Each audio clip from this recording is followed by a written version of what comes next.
matagal ka na dyan, sino sa tingin mo mas malala? Yung kay Pinoy o ito? Ito. Ito. Alam mo yun, kasi alam ko the worst na yung kay Pinoy. Mas the worst. Grabe pa pala ito. Mas malala ito. Kasi nga, ito nagagrabing kaipalan nito. Ngayon lang ako nakakita ng House Speaker na may talk to the troops. Pero yun na nga, itong nangyari kay Pastor Kibuloy na ito, no? Gusto niya sumuko. And gusto niya sumuko na may tiwala siya na hindi siya extraordinary rendition. Yeah. Correct. And eventually, sumuko na siya ngayon. And sumuko siya sa pinagkakatiwalaan niyang institusyon. And that is the Armed Forces of the Philippines. Ako naman, nakita ko yung PNP, grabe yung ginawa nila dito sa PNP, napakalabo na 16 days naghahanap ka ng heartbeat, wala ka nahanap, hindi mo na-serve yung purpose ng warrant mo. Yes. May sinulat nga ako, sabi kong ginagawa niya sa KOJC ay collective punishment. Sila nabibuisit. Kasi nga parang, sandali, tahimik na to. Supposedly, hindi ganito to. Naging fiasco. Bakit mo parang inangkin yung credit? Wala namang umaangkin. Kaya lang, tahimik na sana ang lahat. Sinungaling. Di ba? Hindi nga, para na rin makapag-save face ang PNP. Kaso, kasi remember, ang PNP, kahit hindi yan under ng AFP, parte kayo ng Armed Forces of the Philippines. No, na dun sa Constitution, kayo ang part kayo ng uniform personnel. Na-apekto kayo din yung buong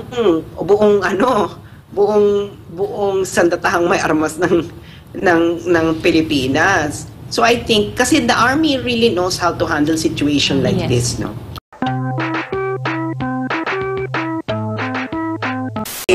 Yung sinabi niya na yung nakipagkita mga vloggers, kasama po ako doon. Kaya totoo yung sinasabi ni Byron. Kasama tayo nun? Oo nga, sarap ng Chinese restaurant na yun. Sa ano po yun? Sa Shangri-La. Sa Mandaluyong. Sinabi. Edsa Shangri-La. Naalala ko na. At sa Shangri-La, kasama ko yun si Byron nun. Kaya sabi ko nung kinukwento ni Byron, tama si Byron, totoo nangyari. Ano yan? Mga October 2022. Pinagmamasdan nga kita nun eh. Parang iba yung reaction mo eh. Nagtitigilan kaya tayo? Oo. Ay, nako. Anyway, so ito, no, congratulations sa AFP. At alam mo, yung AFP talaga, yan talaga ang isa sa mga pinagkakatiwalaang institusyon sa Pilipinas. Lalo na sa panahon ngayon. Lalo na sa panahon ngayon. May paninindigan, may tunay na paninindigan ng Armed Forces of the Philippines. Kasi alam naman natin, di ba, yung mga nabalitaan natin ng mga nakalipas na, halimbawa yung binalita ni, sino tong broadcaster, Manong J, si Darius Rason, yung nagbalita na may nag-walk out. Di ba, ano rin yan, isang broadcaster ang nagbalita. Si Ted? Pailon? Hindi si Ted Pailon eh. Meron pang isa eh. Nag-walk out na general? Yung ba yun? Sinutukoy mo? Oo, yun yung binalita. Si Mayor. Si Mayor ng Star City, Deo Macalma. Yan, si Deo Macalma, di ba? Nagbalita rin siya niyan. Yung mga nababalitaan natin ganyan na may mga magigiting tayo na mga sundalo na talagang pumapalag. Hindi ba? Na kung may mali, pumapalag sila. Yun nga lang, sabi nga ni Byron, tahimik lang naman talaga sila. Siguro minsan nag-leak sila kay Byron ng information.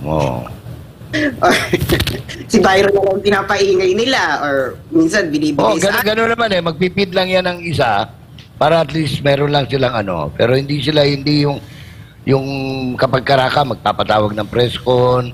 Hindi sila nagpapatawa. Never. Di ba yung ano nga, yung sa DND, yung nilik sa akin document, yun din sa akin, wag siyang papangalan. Kahit i-publish yun, wag. Kasi nga, may identification kasi yan kahit matitrace.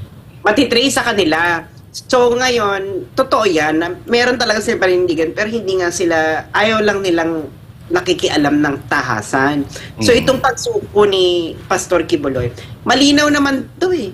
Malinaw naman na si Pastor Kibuloy ay gustong sumuko. Malinaw yan. Kasi Ang gusto sabi- niya harapin talaga yung kaso. Gusto niya harapin. Ang condition ni Pastor Quiboloy ay huwag siyang i-extraordinary rendition. Huwag siyang tsaka huwag siyang i-turn over sa Amerika. Yun nga po yun, yung extraordinary rendition, yung kukunin ka, and then that's it. Oh. Yun lang naman ang ni Pastor Quiboloy eh. Alam mo, nakabuti nga, hindi alam na marami eh. Nakabuti nga yung nag-refile sila rito sa Pilipinas eh. Because walang rason para i-turn over siya ngayon sa Amerika.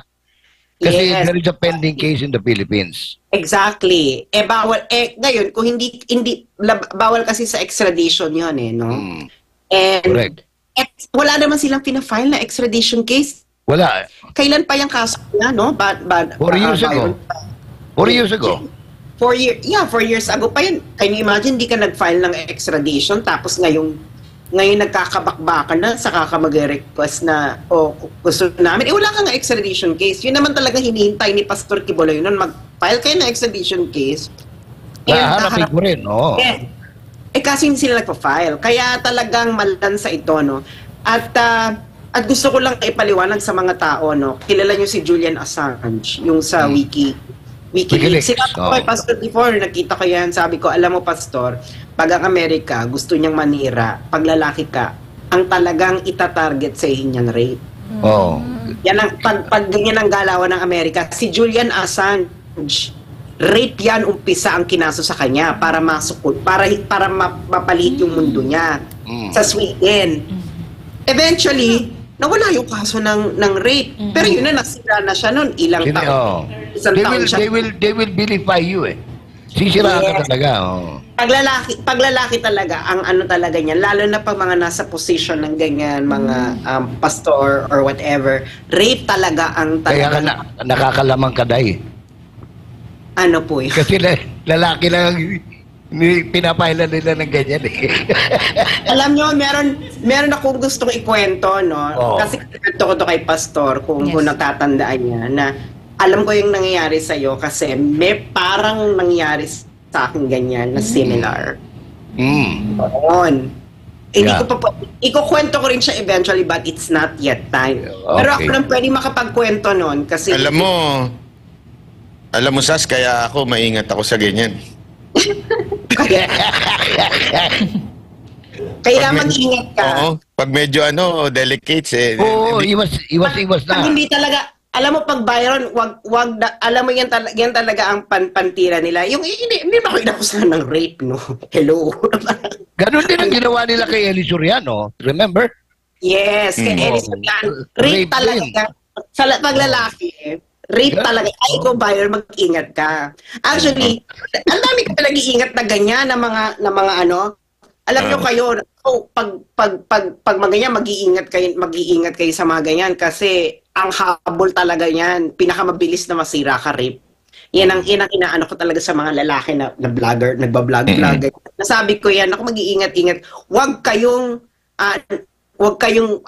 magdoble yung ingat ninyo. Pag hindi nyo kilala ganyan, you'll never know. Kaya sinabi ko kayong pastor. Kasi may sinabi Saka papainan ka pa niyan. Papainan ka. Papainan ka niya. Ito pa naman si Byron, mahilig pa naman to sa mga chika babes na... patay tayo dyan. Di, alam ko maiwas ito. Maiwas ako. Maiwas ako sa mga ganyang bagay. Hindi katulad ni Coach Oli. Si Coach Oli medyo... No question. No argument. Alam mo yung nangyari kay Julian Assange, fan. Yes. Oo. Fan niya yun. Taga. Gusto talaga ng fan niya. Ganyan. Tapos, biglang natira siya ng rape. Kaya mag-iingat kayo, lalo na pag lalaki. Pero yun na nga, itong nangyari kay Pastor Quiboloy na ito, no? Gusto niya sumuko. And gusto niya sumuko na may tiwala siya na hindi siya extraordinary rendition. Yeah. Correct. And eventually, sumuko na siya ngayon. And sumuko siya sa pinagkakatiwalaan niyang institusyon. And that is the Armed Forces of the Philippines. Ako naman, nakita ko yung PNP, grabe yung ginawa nila dito sa PNP, napakalabo na 16 days naghahanap ka ng heartbeat, wala ka nahanap, hindi mo na-serve yung purpose ng warrant mo. Yes. May sinulat nga ako, sabi kong ginagawa niya sa KOJC ay collective punishment. Ito yung tinatawag na collective punishment na pinapunish mo na yung buong group dahil lang... Which is not even a party to a crime. Exactly. That's called collective punishment, ka Jason Sano. Ang inaano ko nga dyan, hiwalay kasi yung personalidad ni Pastor Apollo Kibuloy sa KOJC Congregation at Jose Maria College. Ang ginawa nila, kinolaps nila yung dalawa. Ngayon, itong story, ang hilig pa niya magsasabi na sumuko ka na kasi, titigil lang to pag sumuko na si Pastor. Speech taking. Di ba? Correct. Wala eh. 0.5 ang IQ, wala kang magagawa eh. No? Hostage taking. Oo. Di ba? Hostage taking nangyayari dyan. Pero yun na nga, I think the games are only beginning sa pagsuko ni Pastor. No? And, hindi nila alam kasi ni Pastor kung ano nangyayari. No? Yes. At alam din ng KOJC kung ano nangyayari. Alam din ng mga Duterte kung anong nangyayari. Ngayong sumuko na siya, ano nang gagawin nila? Sumuko na. Wala na. Korte na to. Hindi na alam. They cannot even vilify him now because that would be sub judice eh. Pero siguro, ang baka gawin nila dyan, yung pag-estahan mo na yung issue, kunwari accomplish, para lang talaga, alam mo naman yung kumpare mo si Abalos di ba? Ang simula pa lang, gustong-gusto na agad may pakain na kaagad eh. So alam natin na yun talaga eh. Ito yan eh. Politika talaga ho ito. Itong nangyayari na ito. Hindi ko siya kumpare. Gusto mo sabihin ko sinong may kumpare sa kanya nagpatawag sa atin. Wag na kawawa naman siya. Anyway, so ang eksena kasi dito, no, halata naman si Secretary Abalos, nagki-credit grab. Kasi nga, syempre, achievement, nahuli si Alice ko. Tapos nahuli rin daw si Pastor Kibuloy. Yung kay Alice Go naman ang labo, hindi naman siya nahuli. Ganito yung kay Alice Go, wala po siyang krimen sa Indonesia. Wala. Nasukol siya kasi nga, kunwari may warrant of arrest. Ngayon, ang original niyan, sabi ng Indonesia, ibibigay namin si Alice Go kung ibibigay niyo sa amin si Gregor Haas. Si Mr. Haas. Yung Australian na drug trafficker na wanted sa Indonesia. Na member ng Sinaloa Drug Cartel. Yun ang original, yun ang reporting ng ano sa story. Yun ang tunay na reporting. Ngayon, papaano ngayon itong si Alice, paano nawala yung ganong arrangement? Ikaw ba Indonesia ka? Nag-spend ka ng resources? Papayag ka lang ng ganun-ganun lang. Excuse me. Papayag ka lang ng ganun-ganun? Yes po, Miss Sass and kapartner Jay and Sir Banat Bay. Meron lang tayong bagong news kasi nagkaroon ng press con ang PNP na si Fajardo. Ang sabi po niya sa press con na sa loob daw ng KOJC sumuko o sa loob daw ng KJC compound sumuko si Pastor Apollo. Well, ang alam niyo naman meron tayong mga always remember last sa na lang magsisinungaling pa rin. Alam mo, grabe to si Jean, no? Hindi, ganito ang ano kasi ni Jean Fajardo. Ang ano niyan is yung plane ng AFP, yung pagsasakyan kay Pastor ay nasa compound. Doon sa may hangar. Nasa may hangar malapit. Ito katama sa Ibarat Bay, no? Ang gusto lang dito ay tahimik na lang. Para magkaroon kayo, para you can save face itong PNP. Yan ang basa ko niyan kasi according sa aking mga tao, mga nag-i-inform mula sa loob, and remember sa akin ang video na hukay. Kaya alam. Tama. Ang ganito yan, may convoy. Okay? May convoy papunta ng KOJC. Nandun daw si Pastor.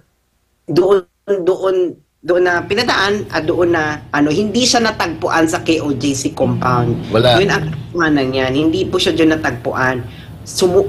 Sumuko siya sa AFP, sa ISAP, wala pa sa KOJC compound. Wala, Doon lang ang meeting point para masakay siya. Para masakay siya, may airlift papuntang Manila. Yeah. Ako nga, Sas, alam ko nga kung kanino siya sumuko eh. Ayaw lang magpabanggit eh. Kasi hindi nga sila maepal eh. Alam ko Ayun nga kung nga. kanino siya sa isa-isap eh. Kung sino nag-facilitate. Pero hindi lang nga sila pumapapil na. Kaya nga sila nabibuisit. Kasi Yeah. nga parang sandali, tahimik na to. Supposedly hindi ganito to. Naging fiasco. Bakit Yeah. mo parang inangkin yung credit? Wala namang umaangkin. Kaya lang, tahimik na sanang lahat. Sinungaling. Di ba? Hindi nga, para na rin makapag-save face ang PNP. Kaso, kasi 16, kasi remember, ang PNP, kahit hindi yan under ng AFP, parte kayo ng Armed Forces of the Philippines. No, na dun sa Constitution, kayo ang part kayo ng uniform personnel. Na-apekto kayo din yung buong sandatahang may armas ng Pilipinas. So I think kasi the army really knows how to handle situation like Yes. this, no. Correct. At saka- The PNP not so much, especially itong under kay Torre and Marbil, not so much. And ang ano talaga niya, gusto talaga niya ng actually naawa rin ako kay Torre. Kasi I'm pretty sure he's also under pressure. And he is under orders. Siguro may sabit din dito si Torre, no? Na pag hindi niya nagawa yan, siya Most likely. no? And I think itong si Colonel Jean Fajardo, paulit-ulit na lang yung kasinungalingan nyo. Una, wala kayong hinuhukay. Nung nagkaroon ng picture, Photoshop. Nung Nagkaroon ng video. Nagkaroon ng video. Hindi na siya makapagsalita. Yun nga, hanggang sa kahuli-hulihan, nagsisinungaling pa rin ang PNP. Totoo nga, naawa ako sa PNP kasi one kasinungalingan after another. Oo. Kasi nakita mo naman, no, sumuko po siya before pa siya pumunta po siya ng KOJC compound. Kasi yun ang ano ng events, Yes. no? Magtataka ka dito, ito patunay na lang eh. Yung unang interview ni Torre, wala siyang alam. Wala siyang alam. Ang ibig sabihin, ang simple lang, kung alam mong sumuko dyan sa loob, alam mo, nakalusot sa'yo. Sa dami mong pulis, na Yeah. ikaw nagmamando, hindi mo alam. Hindi dumaan sa loob. Kahit na ano, dumaan lang ko doon sa may hangar sa likod kasi nandun nakapark yung eroplano na pagsasakyan sa kanila. C-103 ata yung ano ba yung, I'm not so sure pag aircraft sa, pero parang C-1, ano bang, Si 130? C-130. So, Kaya itong intel, no? So, pupunta sa hangar, may convoy going to the hangar, and most probably daw, baka daw galing Tamayong, but this is unverified. Pero maitim si Pastor eh. So, siguro galing ito sa may matinding araw, no? Yeah. And parang military-led daw ang convoy papuntang C-130. Puro sundalo. Puro sundalo lang. Sundalo. So Puro sundalo lang. dapat kung tunay itong mga mainstream media na to, no, dapat ang tanong nila Colonel Jean Fajardo, bakit sa inyo to nilihim ng AFP? Oo. Sabihin, hindi kayo mapagkakatiwalaan. Correct. Hindi kasi para alam lang na tao, no, yung ma-picture lang nila yung physical. Pagka kasi ka dito, may karsada, no, yung exit, yung paggaling ka ng airport, na disembark ka ng Davao. Di ba may kalsada riyan? Yung may gate yan, papunta roon sa ano, pag kumaliwa ka, papuntang hangar yun. Nandun doon usually pinapark yung mga private o kaya military jets. Yeah. Na tabi, sa likod mismo noon, yung hangar, private hangar ng Apollo Air. Yes. Yung Apollo Air, yun ang company, Airways company ng KOJC. Yeah. Oh, yun. Kaya yun na nga, no, I think gusto talaga ng military na i-quiet na lang muna natin to para makapag-isip tayo ng exit strategy sa PNP. Correct. Oo. I think nababasa ko yung gusto ng ISAF dito, no? Oo. Kasi nakakahiya yung nangyari sa PNP eh. Oo, Oo. sobra. Kahit rin nila dito, nakakahiya yung nangyari sa kanila. Tinutulungan na nga silang mag-save face eh. Yes. And the military... Oh yes, Byron. Ako tanong lang sa inyo, pero alam ko naman yung sagot. Itatanong ko lang sa iyo, para sa'yo naman galing. Sa tingin mo, wala sa AFP si Pastor Kibuloy for past few days. Nagtatanong lang ako, ha. Next question. Eto, Miss Sas, may tanong po para sa iyo, Miss Sas. Okay. Somehow po ba, umaasa tayo na this time magsasabi na ng totoo ang PNP or patuloy silang maninindigan sa kanilang pagsisinungaling to save face?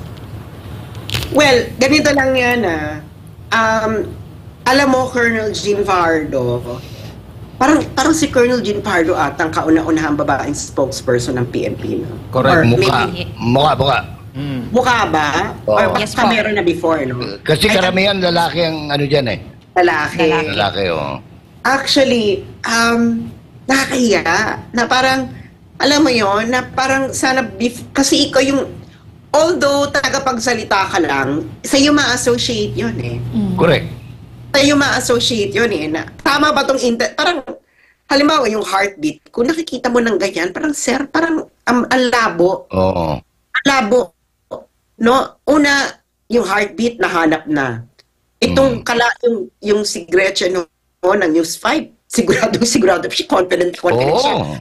Yung tukoy na po ang heartbeat, ito nakikita nyo, meron pa siyang drawing, meron pa siyang May crocus pa dyan. Oo. Sigurado na raw, mas makukuha na raw, kaya daw yung PNP, si Gretchen Ho pa nagsabi nito, kaya yung yung PNP nakikipag-negotiate sa KOJC, nasabihin na lang kung nasaan yung entrance, otherwise, papasabugin nila yung... Oo, yun pa yung statement. Kaya nga, Yun sabi ni Gretchen Ho. napaka-responsable. Pero ngayon, kita mo, alam mo si General Torrio, yung statement niyang yun, alam mong natamaan siya eh. Oo, Alam mong natamaan ng sobrang kahiyan eh. talaga.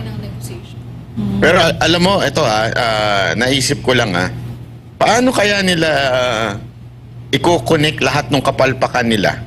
Kasi ito nararamdaman ko, i-connect na nila yan na malamang nahuli doon sa heartbeat, nahuli doon sa paghuhukay. Sigurado i-connect na nila lahat yan. Lahat ng kasinungalingan para gagawin na po nila. ma-justify. No, ma-justify lang yung ginawa nila. Well, di ba hindi pa naman tapos ang hearing ni Senator Bato de la Rosa? I think, Senator Bato, this is your time to shine.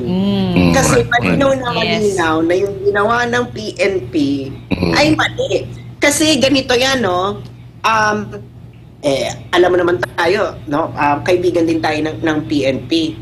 May mga panahon talaga na kailangan mong gumawa ng mga drastic na ganyan. Pero dapat sure ka na yung gagawin mo, magkakaroon ng bunga. Kaya kasi, great rewards require great risks. High risk, high reward.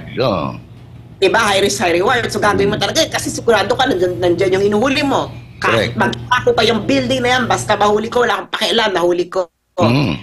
Yung ganon, mapapatawad mo pa minsan na parang, okay. Hindi ba? Parang yung war on drugs ni PRRD, no? May mga bagay talaga yun na talagang drastic. Pero ikaw talagang, naging safe yung mga kalsada. Oo. Diba? Nagtabaan talaga yung mga payat sa mga bawat barangay. Natuto yung mga adik, natuto na kumain ng nilagang mais. Yes. Kasi wala na sila mabiling shabu Yes, exactly. Tapos ngayon, ikaw, sigurado ka nandyan yan.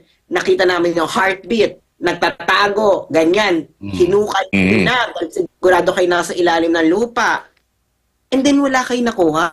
Malaking kahihiyan. Alam mo, kahihiyan, sana kung kahihiyan lang yung aabutin ninyo Pero ngayon, kasi paulit-ulit itong pinapaliwanag ni Attorney Torion, yung serving ng warrant of arrest, dapat meron kang reasonable grounds. Reasonable belief. Reasonable belief na nandyan nga sa loob. Okay. One. Wala kang nahanap. Second, 16 days. Can you imagine? 16 days ka nag-board and lodging sa KOJC compound. Walang naging produkto. Walang ang resulta. nakakuha pa, AFP na hindi kailangang magbukal ng lupa. Yes. So nakikita mo na ngayon yung contrast ng dalawa. Kaya ngayon, ang problema ngayon ng gobyerno ni Bongbong Marcos, hindi natin to mailalayo kay Bongbong Marcos dahil siya ang commander-in-chief.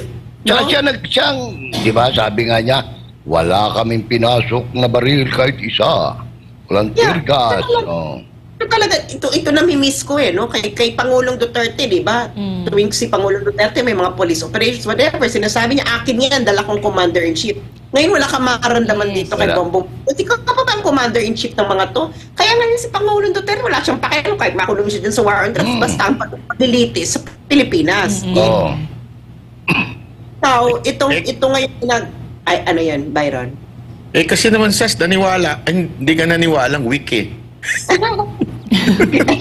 Kaya ka na naman, Byron, ha? Jack. Anyway. Talaga. Okay lang. Mali naman talaga ako. So, okay lang yung niya hirit. Anyway, ang ano ngayon dyan, hindi natin malalayo kay Bongbong Marcos. Okay? Ang KOJC at Jose Maria College, magpa-file yan ng damages. Tort nga lang yan. Tort lang yan. Ang daling patunayan yan, ha? Civil case lang yan. Hindi na lang yan. Ano sa inyo? Civil case lang yan. Tort damages ang ano niyan. Yung naghukay kayo, tinabunan nyo pa ng... Yung para kang nahuling nagkukuha ng... Parang bata nga eh. Parang bata eh. Alam nyo kung ano... agad yan ha, may darating na ano. Alam nyo kung ano yung kasinungalingan na sinabi daw ni Fajardo ngayon. Sumurrender daw kasi si Pastor kasi may ultimatum na papasukin na isa pang building na hindi pa napapasok. Yung building yun. Sa dami ng building na pinasok yung paulit-ulit. Tapos kasi lahat napasok na nila. Building na hindi napapasok. Ako nga naikot ko ang KOJs lahat ng building ng ilang oras. Hindi ko nga maintindihan doon sa ano nila eh. Tapos sasabihin nila, hindi lang isang beses sila pumapasok, paulit-ulit. At hawak nila, hindi basta sila papasok. So kasi sinungalingan yung ano ito si Fajardo. Sinungaling si Fajardo. Talaga. Building nila hindi pa napapasok. Kasi nung sa Senate hearing, sinabi ni Torre na hindi pa nila napapasok ang SMNI studio. Napasok na po nila. Kaya nga, first day pa lang napasok na nila, inulit pa nila the day before the Senate hearing. Hanggang doon sa taas, doon sa air conditioning. Ayan yan o. Ano yan? Yan ang studio. Kaya nga... Hindi na yan. Wala, talagang kailangan lang... Ano lang, palusot lang nila yun. Alam mo, dito... sila katindi. Hindi, ako payo ko sa SMNI, no? Gawin ninyo yung parang style ng mga vloggers, no? Yung kasinungalingan ng PNP, tapos video. Video, actually gawin nyo ng maayos na gano'n. Lahat mula kay Bongbong, kay ganyan, yung ganyan na hindi pa nila napapasok. Basta ipagtabi-tabi ninyo. Saka kung ilan yung... saka kung ilan yung building na nandyan. No, ilan ba ang building na nandyan sa KOJC Company? Kasi nalibot ko yan eh. Di ba pinaliwanag ko na nga sa Senado, 23 hectares lang yan. Inabot ko na nga ng 30 hectares eh. That's only 300,000 square meters. Divided by 3,000, 100 square meter lang bawat isang pulis. Pero, kahit, maikot mo talaga. Kaya wala Pero Manong Jay, yung 30 hectares na lang yun, that is the land area. Pero yung may buildings, wala pang 30 hectares. Wala nga. Ang labo naman. Inano ko na nga eh, pinalawak ko na nga eh, para sabihin mo na, sabi ko nga, kahit 500 square meter, bawat isang sundalo, hindi ka abutan ng 3 oras, balibaliktad mo na lahat ng bagay doon eh. Paano naman kasi maghahanap? Pati ba naman imburnal, pati ilalim ng lababo, binubuksan nyo. Ito pa, sabi nung isa dito ganito mga katalino yung mga nagko-comment sabi na, di ba maitim no na sumuko si Pastor Kibuloy? Paano nangyari nasa bunker? Umitim siya sa bunker? Dapat o umitim siya sa loob ng building? Hindi na po pwede yun. Obvious na obvious siya galing eh. 2 weeks, diba? 2 weeks na walang 2 weeks na wala kang araw. puputikan yan 2 weeks straight. Puputikan yan. Eh, ang puti na ni Pastor, umitim na si Pastor. Siyempre, iitim. Nagkano eh. Mga partners, Nagkano, ano? Sunlight eh. Sa kampo. mga partners, singit ko lang yung ano, singit ko lang yung Galing kay Sasyan, ha? kasi since sumuko si Pastor, ibig sabihin ba nito walang makakatanggap ng reward? Alin reward? Wala. Yung pabuya, di ba? Walang makakatanggap kasi sumuko si Pastor eh. Yung 10 million, pero yung galing sa Amerika, sa tingin ko meron na nakatanggap. Yung atat na atat. Magsasauli yun. Hindi, alam Pero mo, sumuko kasi itong si Pastor statement ni eh. Colonel itong statement ni Colonel Jen Fajardo, hostage taker na hostage taker. Sumuko na si Pastor kasi may ultimatum kaming papasukin na isang building. My God, siguro naman kahit first year criminology student, no, alam na yung statement na yan. Ay, my God, naghahanap na lang, pinahiya, nilubog nyo lang yung sarili sa kumunoy. Ganito lang yan, hindi pinaalam sa inyo ng AFP. Gano'n lang. Kayo ang nagbigay ng ultimatum. Yung PNP nagbigay ng ultimatum ko, no? Eh bakit sa AFP sumuko? Exactly. Kaya nga. Di ba? Parang, Alam mo, naawa rin ako kay Jean eh. Kasi I'm sure may pamilya siya. Lahat ng kantsaw aabot din na nito eh. Diba? Yung bang you can lie through your teeth? Yeah. Diba? Hindi even wala na yan, Manong Jay. Kakaiba tong PNP na to, ha? Kasi, alam na nilang mabuti pa yung kuratong Baleling, pinagtatago lang mainstream media, no? Oo, tama. Naalala niyo yung kuratong Baleling ng late 90s, di ba pinagtanggol na yan ng mainstream media, ng CHR. Ito talaga yung CHR, mag-iimbestiga pa kami. Hindi ba malinaw? Place of worship, hindi makapag-worship yung mga tao. Kaya At ang freedom of worship is I'm sorry to use a technical term, no, but it's a non-derogable right. It's actually not. It's actually earlier than human rights. It is one of the important bedrock of civilization, freedom of religion. Hindi mo malinaw na hindi nila magamit kasi nandun kayo, tapos sabi mo pa, titingnan mo pa. Anong titingnan mo? Nakita mo lang hindi makapasok yung mga estudyante. Anong kailangan mong imbestigahan pa dun? Kailangan mo ba imbestigahan kung may nakapasok na estudyante? Kaya nga itong si Colonel Jean Fajardo, and a lot of institutions, and somehow, there is conscience trying to break through the skull of Ed Lingao. Pero natatakot lang siyang takot lang siyang magsalita. No? Pero at least nakita mo na, at least kahit papano si Ed Lingao nakakakita ng liwanag. Oo. No? Pero hindi pa to tapos. Sinasabi ko, hindi pa tapos yung ginawa ninyo sa KOJC. KOJC has all now the right to file for damages. Yes. Ito raw si Byron. Byron, magsalita ka muna. Hindi, ang isang matindi nga dito, yung paulit-ulit natin sinasabing common sense na hindi sumuko sa PNP. Yung mismong ground commander ninyo, na talagang siya yung atat na atat. Anong sagot niya? Yung spokesperson na lang kausapin. Ibig sabihin, alam niya na scripted na ho ito. Kailangan yung script manggagaling doon sa ibabaw at hindi sa kanya. Kasi na-caught off guard siya doon sa mga tanong eh. Mapapansin mo yun, na-caught off guard siya na... Kasi nga wala siyang alam eh. Wala siyang alam eh. Wala siyang alam sa surrender eh. Ang may alam... Tapos sasabihin ngayon ni Jean na binigyan ng ultimatum. At hindi pa kumpleto yung script nila. Kaya nga it took them a while. Alam nyo, kaya nga ito sinasabi ko na nga sa inyo kaya nga sinabihan ako na kasi alam nyo mula kanina ang dami nagtatanong, totoo ba nung nagpost si Abalos? Totoo ba? Kahit ako nagtanong din ako sa pamunuan. Tinanong ko kung anong nangyari. Alam nyo, ang sumagot pa nga sa akin, yung mismong kontak ko doon. Ito ang totoong nangyari, pakilabas kagad. Kasi nga, alam nila, uunahan sila eh.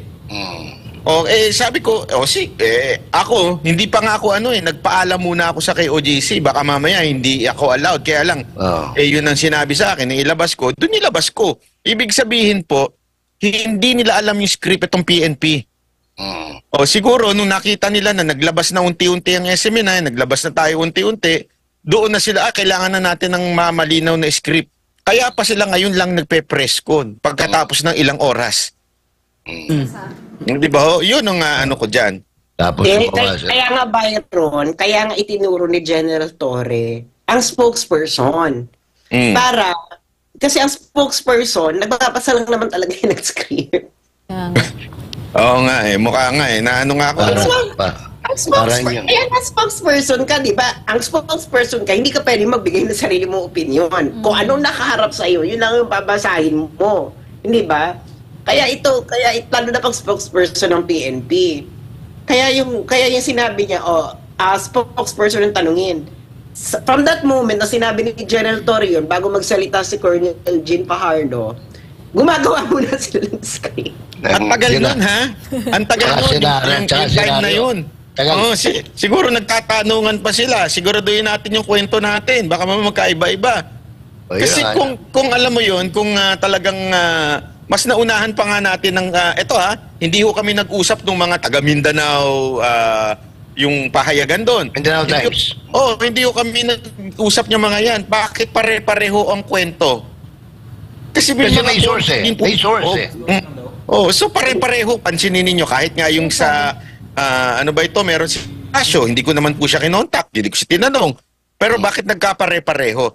Kasi nga ho, nabuisit Yun lang, yun ang nangyari dyan. Nabuisit ho itong, na napasubo ba ika nga Sandali, kami yung kausap tapos sasabihin ninyo ganito, biglang ganyan. Kawawa naman. Hindi nga lang talaga sila nagsasalita. Correct. Tsaka nakakagulat to na kasi malaking istorya, wala si Abalo sa press con. So, kung talagang dapat di sana nanduyan, hindi ba? Alam mo naman natin yun. Number 1 yun. Yun na ho atang pumalit kay Mar Rojas Di ba? Lahat pinapapilan. Lahat pinapapilan. Alam nyo nga, sinabi kong pinapilan niya yung kay Alice Guo, yung punta siya. Trabaho ng BI yun. Wala sa ilalim niya. Trabaho ng NBI din yun. Wala rin sa ilalim niya. Dumating lang siya. Hello? Silang dalawa ni Marbil. Silang dalawa ni Marbil. Kunwari ikaw si DILG Secretary, ako si Alice Go. Sige nga, mag-combo nga kayo, mag-combo. Ikaw si Amalas ha? Hello po, Sek. Ikaw pala si Sas. Ali? Ikaw pala si Sas. Diba? Si Alice. Ikaw pala si Alice. Sek, nakita na po tayo noon. Nakita na po tayo, Sek. May ibang mga politiko, ha? Huwag yun sa ibang pagkikita. Kasi yung part na yung burado na yun medyo na-commute yun. Patulong, Sek, may death threat po kasi ako. Yan ang totoong storya kay Alice ko. Kunwari, para hindi matuloy yung deal sa Indonesia, si Alice ko ay humingi ng tulong. Kailangan niyang humingi ng tulong. That is their show to Indonesia. Kailangan makausap natin yung Indonesia hindi kasi tayo marunong magbahasa kaya hindi natin tayo makapag-search, no? Kasi inbahasa kasi yung mga news dyan. So, lalabas din yan. Lalabas din yan. Lalabas din yan. Kaya nyo magtatanong-tanong ako, may mga kilala ko ng mga officers sa Indonesia. Yan. Kasi yan ang original intention nila. Gusto nilang, kasi nga, ang gusto ng Pilipinas kay Gregor Haas in exchange, si Mary Jane Veloso. Yun ang original. Hinihingi nila yan, noon pa ayaw ng Indonesia kasi nga nahatulan na Diba? Nahatulan na yan Saka drugs din yun Ayaw nila mag-swap-swap ng drugs. Itong kay Alice ko, para hindi matuloy ang deal na yan, itong si Alice ko, may arrangement na yan, magsumuko ka na lang. Kunwari mag-voluntary yan. Wala naman kasing kaso si Alice ko sa Indonesia. Wala. So kung extradition yan, kita mo si Alice ko, ba't hindi siya pinaglaban na paglaban na, extradite muna ako, maglalaban muna tayo sa korte ng Indonesia. Si Teves nga hanggang ngayon, hindi pa siya makuha sa Istimor. Ano yun pinanintigan nila na totoo na pababalikin na dito. Pero sinabi ni Topacio, hindi Walang ganun. Hindi pa tapos. Hindi pa Grabe yung tapos. kasinungalingan ng gobyernong ito. Hindi ko alam kung saan nila nakukuha. Yung Teves saka yung Alice Go, pareho yan ng angling, o, di ba? Gambling din yan. Ako may tanong lang ako sa iyo, sa since matagal ka na diyan. Sino sa tingin mo mas malala, yung kay Pinoy o ito? O, ito. Ito. Alam mo yun, kasi akala ko the worst na yung kay Pinoy. Mas The worst, grabe pa pala ito. Mas malala ito. Kasi nga, ito talaga grabing kaipalan nito. Ngayon lang ako nakakita ng House Speaker na may talk to the troops. May parade, may parade siya. Sariling mundo, no? Diba? Ngayon, ito si Manong J, mas matanda sa akin si Manong J. Manong J, nakakita ka na ba kahit kailan sa iyong buhay, mas matagal ka sa amin, ha? House Speaker na may talk to troops na katulad niya. Alam ko na, ang naalala ko lang medyo na speaker nun, si Di Venecia, pero parang hindi naman siya ganyan, no?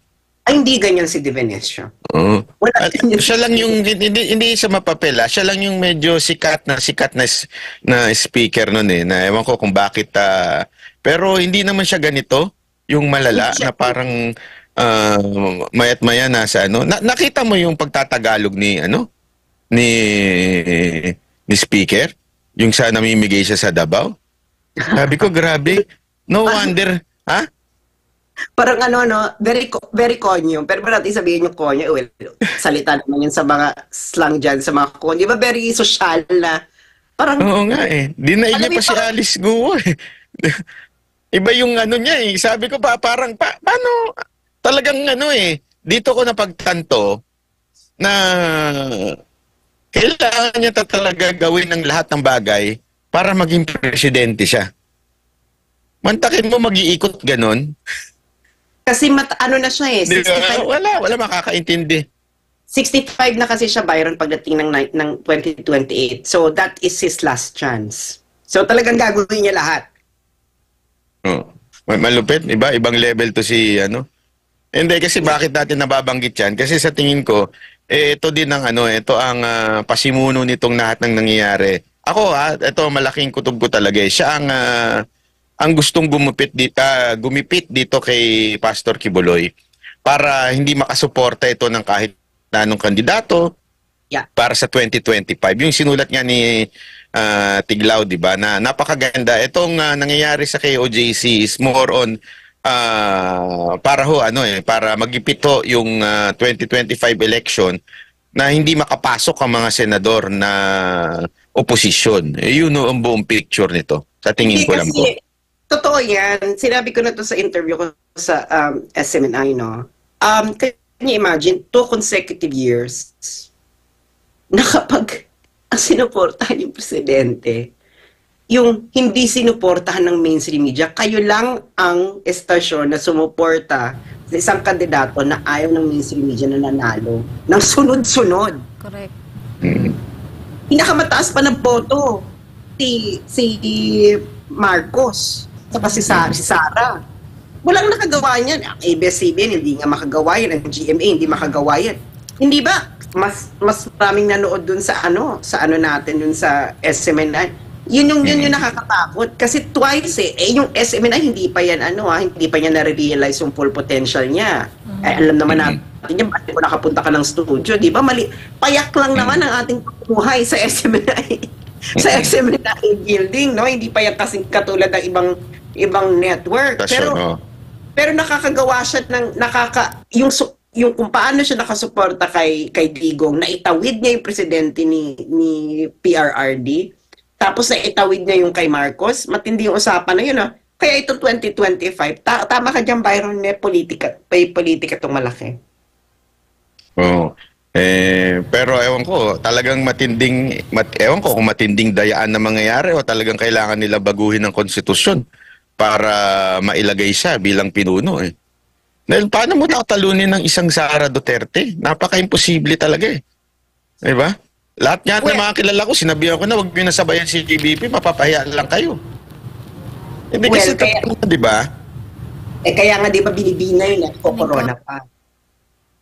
Pero wala, it will, kahit anong gawin nila, Kasi si VP Sara Duterte pagka nagsalita, pagka na yung authority niya, ibang-iba. Iba talaga yung kanyang actually siya pa nga yung masasabi nating mas kayang lumamang sa ama. 'Di ba? Pagdating mo sa barahan, si si Pangulong Duterte medyo talagang pero ito iba. Nag-iisip sa kalagitnaan ng kaya wala talaga walang mananalo dito sa tao na ito eh. Hindi kasi wala naman mga Duterte, wala naman sila pakialam kung manalo sila or matalo, no. Sasabihin lang talaga nila kung ano nasa utak nila. I think kasi ang malaking nila diyan kay Sara is pwede ko bang sabihin itong word na to? Tinarantado kasi nila si Sara eh. Yun lang yun. Ang sakit niyan. Ang sakit nung asan na ba yung mga host? Wala yung mga host. Hindi, alam niyo kung bakit masakit po yan? Kasi tandaan natin, sinuway niya eh. Hindi natin sinisisi si VP Sara Duterte pero sinuway niya yung kagustuhan ng kanyang ama para bagang pinagpalit niya yung kaibigan niya na si BBM at that time instead of following yung gusto ng kanyang ama na which is maging presidente siya. Tapos para tuloy ang dating, pagkatapos ko kayong ipagpalit dun sa kagustuhan ng aking tatay, tatarantaduhin niyo ako. Parang ganun ang dating eh. Kaya pikon na pikon ho ang kaya galit na galit ho ang BP. Pero alam mo yung huling usapan namin ni PRRD, galit na galit ho si PRRD dito sa isang congressman. Doon sa matandang gustong pretending na maging Duterte rin ang datingan, nagmumotor pa. Galit na galit po siya. May nagmumotor pa, matanda? Oo, na congressman. Di mo kilala yun? Yung nagmamagaling na congressman. Meron? Oo, si Abante. Oo, kasi medyo binabastos si VP Sara Duterte. Ang sabi na lang ni PRRD sa amin noon is may oras ka rin. Antayin mo. Hindi, I think tama naman si PRD, no. I think itong nangyari sa KOJC, nakita kung anong gagawin ng Marcos administration. Paano niya exercise yung power niya sa mga kritiko niya. Ganoon naman niya, di ba nag-umpisa ito doon sa kay Eric saka kay Lorraine Quirolo. Tapos sumunod franchise ng SMNI. Tapos sumunod si Pastor Kibuloy. Hindi ba obvious yung pattern, hindi ba? So, isama mo pa yung demanda ko. Alam mo ba yun? Ano na demanda ka? May demanda ako ngayon. Galing dun sa libel. Isa kay Trillanes, isa dito kay sa Kamara. Kamara? Yung. Si Zaldi. Utos di man ni speaker. Anong demanda sa'yo? Libel. Ewan ko nga. Para si Saldi ko. Di ba alam yung time na sinabi ni Villanueva na yung involved sa laptop? Di ba? Oo. Di ba nabalita ka dyan? Binalita ko lang din. Alam mo sila para lamang gipit. Ako hindi naman ako nagmahilig sa kwento. Di katulad ng kaibigan mo mahilig magkwento na kung ano-ano. Ako, nanggagaling lang ako sa news eh. Maingat ako kasi yun, maintindihan ko nasa ibang bansa eh. Pwede ka magkwento eh. Ha? Nabalita yung kahit Saldi ko before Ba't hindi niya... Yun na nga. Wala lang. They just want to have a sample sa mga vloggers. Kasi nga, nakuha na nila yung mainstream, may mga nabayaran na silang vloggers. So yung mga opposition, they tried me. Nakwento ko na to eh. Ewan ko kung narinig mo. They tried me na kunin. Okay? Sa kanila. Pero syempre, kasama doon nasisiraan ng mga Duterte, hindi ako pumayag. So, gano'n na nangyari sa akin. Nademanda ako. Ngayon, meron akong kaibigan na pinalapit sa kanila kung bakit ganito, ganyan-ganyan. Ang sagot, tumanggi sa amin eh. Ganon sila kawalang yan. Ganon ang kalakaran nila. So, Si Trillanes, anong issue kay Trillanes? Yung pag-walkout niya, di ba, sinabi, kasi actually, sa kanya naman, galing din kay Roque. Kaya dalawa kami ni Attorney Roque. Yung sinabi ni Roque na napabalita na yung pinamigay yung island, tapos kinumentuhan ko daw. Ganun lang. Same lang eh. It's really walang... Paano namang... Walang kwenta pag binasa mo, tatawa ka nga eh.